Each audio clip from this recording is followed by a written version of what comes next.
we gather in a city renowned for its history, beauty, and hospitality. There's a story to discover in every square foot of this building and this peninsula.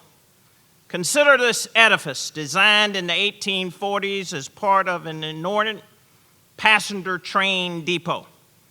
After the Civil War, this place became a mill for cotton bags until the Great Depression rendered it vacant and blighted for nearly 60 years. In the 1990s, it was meticulously restored and converted into the grand music hall that we enjoy today. These walls tell classic Charleston story of splendor, resilience, and repurposing. But let's be real. Too many Charleston stories are sanitized to appeal to romantic fanaticism and notions. In the spirit of the Emanuel 9 and survivors, we must tell the rest of the story. Here, the rest of the story, as many of my colleagues have already echoed, is about economics. In fact, the ebbs and flows of the cotton production tracked the usage of this building. When the idea of the train depot was originally conceived, South Carolina had recently peaked as a producer of over half of Americans' cotton supply for both domestic use and exporting. After the Civil War, the cotton industry's gradual resurgence facilitated its use as a mill. And once South Carolina's production dominance permanently waned, Charleston's renaissance as an international destination brought forth this hall's third and current lease on life. Accurate accounts of most, if not all, of Charleston's story must also center the experience of people who were enslaved and immigrants whose labor was exploited. Their toils derived the wealth to finance, as well as the physical labor to erect now treasured structures like this hall. Yet the only inheritance extended to generations of their descendants were inequities of sharecropping, Jim Crow, disenfranchisement, investment, and gentrification. Economic disempowerment stymied all other advances in civil rights. So, my friends, there are two pathways to economic empowerment. Either someone else empowers you, or you empower yourself. For an example, the latter, look to no further than the Charleston hospital worker strike of 1969. Especially as we commemorate the 50th anniversary of the greatest mobilization of self-empowerment in Charleston's history.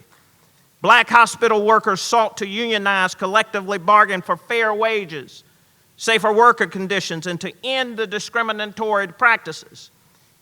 In the wake of Dr. King's assassination and with the support of Coretta Scott King and many others, Charleston black hospital workers put themselves at the front line of the movement, necessary shift towards economic justice. The then president of the Medical College of University responded by saying, "We don't want the union here at the Medical College."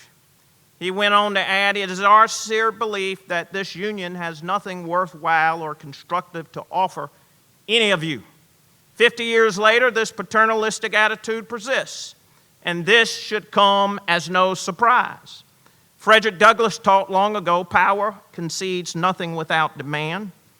It never did, and it never will.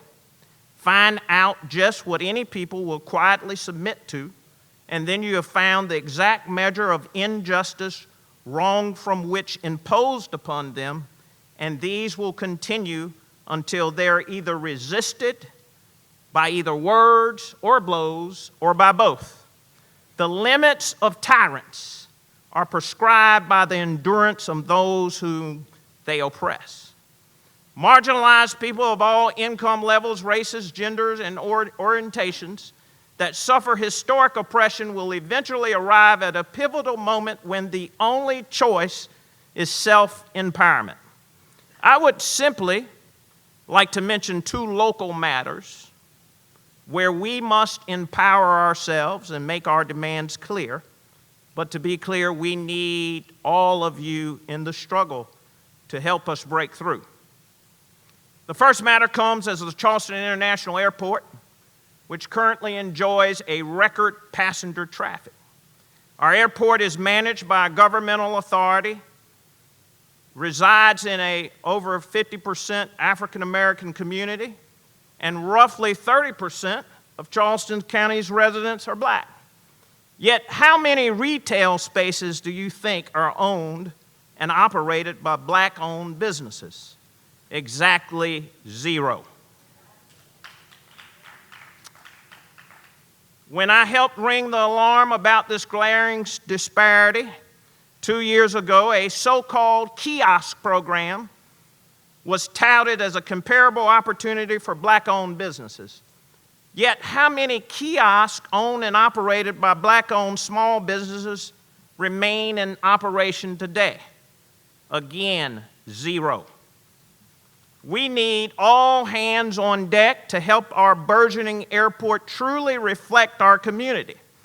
Justice and fairness requires all of us to pitch in and confront the barriers that have shut out minority-owned freestanding airport business. Similar communities have successfully done this, so it's not rocket science. So can we. The second and the final element, local matter, that I would like to mention is yet symbolic, yet impactful matter that also calls for people of goodwill to step in. The purposeful exclusion of African Americans from social organizations like the Charleston Rifle Club is shameful and embarrassing in our community.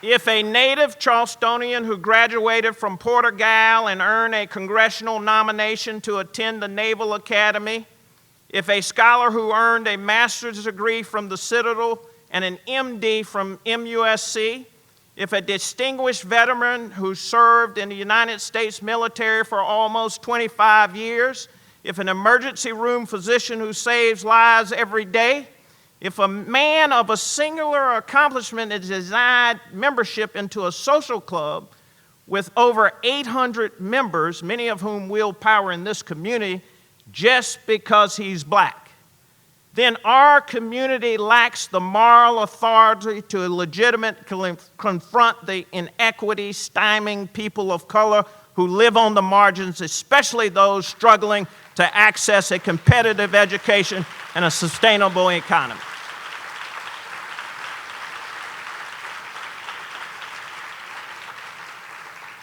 Incidentally, in a twist that happens in only places like Charleston, the man I'm referring to currently sits on the board of MUSC, Dr. Melvin Brown, the locus of the hospital workers' strike. 50 years ago, those who risked everything likely had no inkling that they were laying the groundwork for him as a student and now as a board member. They were marching for him, and also you and me. They were marching and singing the songs of our ancestors. Ride on, King Jesus, no man can conquer me. Walk together, children, don't you get weary. There's a great promise camp meeting on the promised land. I don't feel no ways tired. I've come too far from where I started from. Nobody told me that the road would be easy. I don't believe he brought me this far to leave me. And so, my friends, in their spirit, in the spirit of the Mother Emanuel 9 and survivors, please ask yourselves, in 50 years, will anybody be able to extend the same gratitude to you because you risk everything for others? In 100 years, in 150 years, will people gathered in this hall be able to say that in our era we reconciled centuries of wealth and toil wrung from the brows of the oppressed? If we listen together, if we work together, we just might feel the spirit of those who once stood on this ground and we might just hear them whisper, "It's time, Charleston. Rise up. Rise up." Let that be our story. Thank you so very much.